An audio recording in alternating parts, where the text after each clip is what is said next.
तुमने आज फिर से पिज़्ज़ा बर्गर ऑर्डर कर दिया। तुम्हें कितनी बार समझाया है बाहर के खाने में इतने पैसे बर्बाद मत किया करो, पर तुम दोनों को तो कुछ भी समझ नहीं आता है। 1000 रुपये में तो ना जाने कितना राशन सामान आ जाता और मैं घर पर अच्छा सा बनाकर खिला देती। राधिका झंझला कर बोली तो बच्चे नाराज़ हो गए। मम्मी, आप तो हर चीज़ के लिए टोकती रहती हैं, ज़्यादा खर्चा मत करो, हर वक्त बस पैसा और पैसा ही करती हैं। क्या करोगी इतना पैसा बचाकर? हमारी भी तो कोई ख्वाहिशें हैं, कभी तो बाहर के खाने की भी इच्छा होती है, पर आपको तो बाहर खाने ही फालतू लगता है। रिया ने दो टुक जवाब दिया। रोहन भी रुककर चला गया। दोनों बच्चे की नाराज़गी झेल रही राधिका की आंखें भर आई। क्या करती, कमाने वाला वो अकेली ही तो थी। एक ही तो इतनी महंगाई, उस पर खर्चा रुकती ही नहीं है। नयन तो बीच मंजरधार में अचानक छोड़कर चले गए। पिछले 2 सालों से वो दोनों बच्चों की जिम्मेदारी संभाल रही हैं। ज़्यादा पढ़ी लिखी तो नहीं थी, इसीलिए नयन की जगह नौकरी नहीं मिली, उससे कम वेतन का छोटा पद मिला, जिसे राधिका ने स्वीकार कर लिया। मकान की ईएमआई, बिजली, राशन का खर्च, स्कूल और ट्यूशन की पढ़ाई का खर्च, सब कुछ राधिका कितना मैनेज करके चलाती है। अपनी हर इच्छा को मारकर बच्चों की इच्छाएं पूरी करती है, उन्हें हर खुशी और सुविधा देने की कोशिश करती है, पर बच्चे हैं कि कुछ समझते ही नहीं हैं। हर वक्त शिकायतें ही लगी रहती हैं।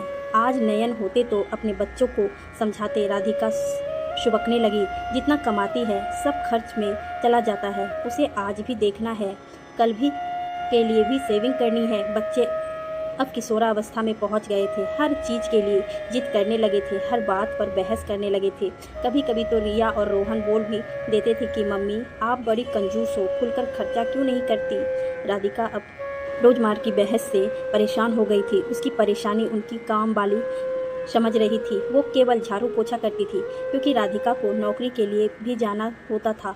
सविता एक दिन ऐसे ही काम कर रही थी। राधिका ने फिर बच्चों को डांटा तो बच्चे ने पलटकर जवाब दे दिया।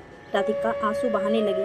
सविता ने बच्चों को पास बुलाया और कहा, मैं इस घर में काम करने वाली छोटी सी नौकरानी हूँ। मेरे मुँह से कुछ भी निकलेगा तो वो आप दोनों को बुरा ही लगेगा। बच्चों, माफ़ करना अगर छोटे मुँह बड़ी बात दूँ तो। रिया बेबी और रोहन बाबू, आप दोनों बड़े हो रहे हो, पर समझदारी नहीं आ रही है।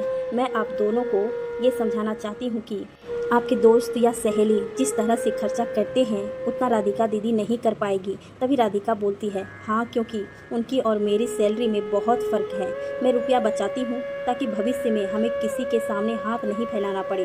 तुम्हारे पापा नहीं हैं और तुम्हारी मम्मी बहुत ज़्यादा कमाती नहीं है। हमारे खर्च की कुछ सीमा निर्धारित है। हमें जितनी चादर हो उतना ही पैर पसारना चाहिए, क्योंकि मैं कमाने वाली अकेली हूँ और बहुत ज़्यादा भी नहीं कमाती हूँ।